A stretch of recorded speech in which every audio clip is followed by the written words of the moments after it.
and welcome to the Rooted Together podcast, the podcast which aims to root you in Christ through his word together. I'm your host, Charles, and today we jump into perhaps one of the more difficult chapters in all of the Bible to talk about, to teach on, and to, I would assume, preach on, even though I've never preached on this particular chapter.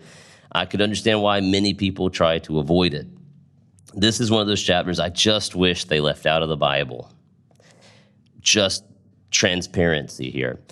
This is a hard chapter. It deals with rape. It deals with violence. It deals with politics. It deals with a lot of different things that are important themes as the story continues into the later chapters of Genesis, as well as for Israel's history. This is their first real encounter with the Canaanites, and we can see how that encounter doesn't go well at all. But we also see Jacob's issues, his brother's issues, or his son's issues, and just a whole mess of problems. And there's not a real good light at the end of that tunnel.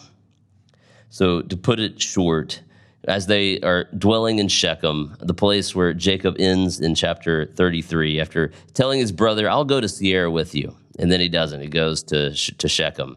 And there, the king of Shechem has a son, H.E.A.R, and he finds one of Jacob's daughters very beautiful, and he takes her, and he rapes her, and he keeps her, I guess, in his, it's not really a palace, but would be like the king's palace there, because he wants to marry her.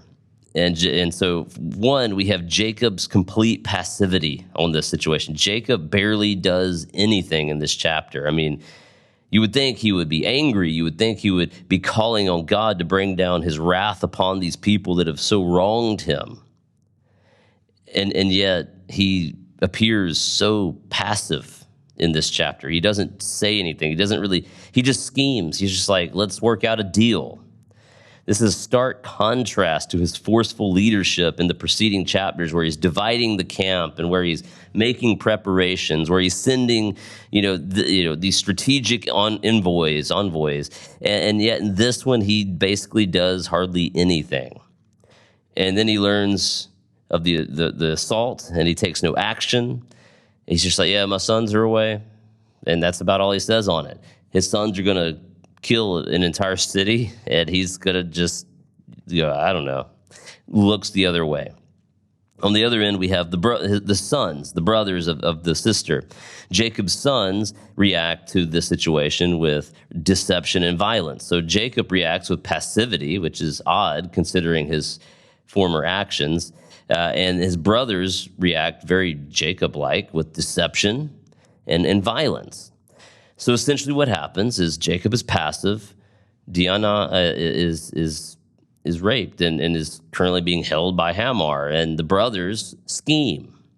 They say, you know what, you can marry her, but it would be offensive to us if you didn't circumcise every man in the city. And H.E.A.R, because he really likes this girl, likes their sister, and wants to marry her, says, okay, fine, we talks to his people. They say, okay, fine. The whole city all the men will circumcise themselves so that H.E.A.R could marry this girl. But also because there's this political alliance, because the king of Shechem sees that, okay, well, Jacob's got a lot of people, a lot of servants, a lot of animals. He would be good for our economy. And so how about this? We'll make a deal. You give your daughter to my son, no harm done on the crime committed. And then you can marry our daughters, and then we can marry your daughters, and we're just, we'll intermarry into one big nation. And that's the deal. And so Jacob's brothers say, okay, yeah, let's do that. But you just got to circumcise yourselves first. Now, that wasn't because they actually just thought that's the way it should be. This is the scheme. Because they wait until the third day when everybody's really sore and can't move. They go in with a sword and they kill every man in that city. They just wipe them out, including the king and his son. They get their sister, bring her home. So deception and violence. And you just have a very Jacob moment where they're going to scheme. They're not going to ask for God's sovereign hand to wipe out this evil city, to wipe out this evil man who did an evil thing. They're like, we're going to take care of it ourselves. And they do. And they wipe out an entire city as a result. And again, like there's an absence of one name in this chapter that you would think you'd see. But that one name is God. It's not really, he's not invoked at any point in this entire chapter. And that silence, that lack of God being put into this chapter is deafening, because that is everything. Because God should have been invoked from the beginning. God's wrath would have poured out on H.E.A.R. God's wrath would have poured out on Shechem. And yet Jacob doesn't go to God. His brothers, his sons rather, the brothers of the daughter, they don't go to God. They don't go, God, what should we do? Can you bring down your wrath, empower us to fight, or anything? God's not invoked. Tragedy happens. Crime happens.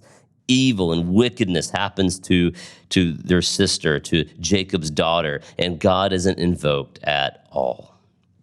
And this more compoundingly sad, because Jacob had just had this encounter in the last chapter where he wrestled with God, and God gave him a new name, and you would think that experience would have done something. He set up an altar to worship God, and you thought that he's moving in a good direction.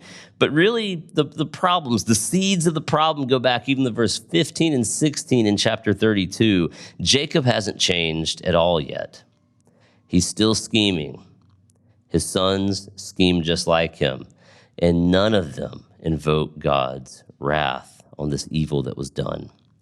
They take it into their own hands, and of course, at the end of the chapter, they leave because you just wiped out an entire city. All the surrounding little nations hear about this, and Jacob's only fear, and this is perhaps really sad, his only fear was all these other cities are going to be really mad and they might attack us.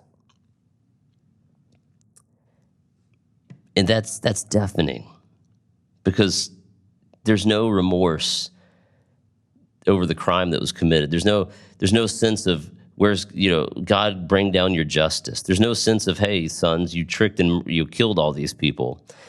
H.E.A.R might have been deserving of being killed, so maybe his father, but the rest of the people, we don't know. Like, they didn't do anything, but they were killed.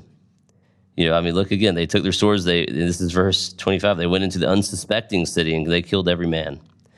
They killed H.E.A.R and the son of Shechem with their swords. They took their sister Dinah from Shechem's house and they went away. Verse 27, Jacob's sons came back to the slaughter and plundered the city because their sister had been defiled. And by the way, what had happened to her was a crime, and God's wrath would have poured out on that city had they invoked God's name, but they didn't.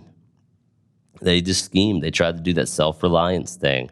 They took their flocks, herds, donkeys, and whatever was in the city in their field. They captured all of their possessions, dependents, wives, and they plundered everything. And then Jacob said to Simeon and Levi, not, hey, what happened to your sister was wrong and you did the best you could. Not, hey, we should have gone to God first. No, it's like, hey, you brought trouble on me, making me a problem for the inhabitants of the land, the Canaanites and the Perizzites. We are few in number, and if they unite against me, and that's the me focus here, I and my household will be destroyed. But they answered, should he treat our sister like a prostitute? This is broken on so many levels that Jacob's concern is, oh no, you've caused me a lot of trouble. And his brother's response, I think, is right here. Should he treat our sister that way? Is it right for him to do so? And that's true. But here's the thing. Why did they not, in any point in this chapter, go to God in prayer, burn a sacrifice on the altar, and say, God, what has happened is abhorrent in your sight. Bring down your wrath. But they didn't. This is problematic on many levels. And it's really hard to even teach on this. That's the story. You can read it for yourself. It is broken on all levels. So what do we do with that? Like, how do we take that from the pages of Genesis and we jump into our lives today? One is we have to look passivity in the face of sin and passivity in the face of crime. Grievous acts is wrong. Jacob was wrong to be passive. He was wrong to try to just let's just make a political alliance. That was wrong. And it's still wrong today. When evil occurs, evil of that nature, any evil, It is wrong to be passive. We must be active against it, praying against it. If evil like that is done, we pray that God's wrath and justice rain down. That's the takeaway. Jacob didn't do that. Instead, he does what we often do. I'll take out my own revenge. And while that does in some way serve our own kind of need for revenge, God says, my sovereign hand will bring about wrath and justice. And we see many times in Genesis already, God had done that. He wiped out whole cities with fire and brimstone. God wiped out whole armies with just a few people. With Abraham, when he was taking on a larger army, God empowered them to wipe out that army. God brought justice on the unjust. And he continued to do so throughout the Old Testament. And it still does today. We're not privy to when God does that, how he does that. But in the Old Testament, we are privy to that. It tells us this is God's wrath. When evil is done, invoke the justice and wrath of God. Don't take it into your own hands and do further evil like his sons do. God might have used them to defeat that city. And the result would have been fear from the surrounding nations. And when we see that when they enter the promised land and they win all these battles, fear spreads. Oh my goodness, these people, they're not even a real army, and they're wiping countries out. They're wiping nations out because their God is fighting for them. And instead of doing that, instead of invoking that God, they kind of take it on themselves. Now, we do find out in the next chapter, God is still with them. God has mercy on the situation. God helps them get out. But chapter 35 is important because it's the first time in that whole chapter. No point is God mentioned. And then we get to verse 35 and the first word, God said to Jacob. And we'll get there next time. But this time we leave a broken, twisted chapter where God's people had evil done to them, and they were passive, deceptive, and violent. It runs the gamut. Jacob was passive when he should have been active. His brothers were deceptive when they should have been praying to God, and they were violent when they should have waited for God's justice to come down. Now, God might have used them to invoke that justice, but it would have been God bringing justice, not their own sense of justice. And what do we take away from that brokenness? We live in a broken, twisted world, an evil world. Don't be passive. Don't be deceptive either. Go to God's hand. When you're facing conflict, when you're facing trouble, go to God. Invoke his justice. Pray to him. Humble yourself before him. Submit to him and let him act. Stop scheming and lay your troubles down at the feet of the one who can do all things. Thank you for joining me in Rooted Together, and I look forward to joining you next time in chapter 35. I'll see you there.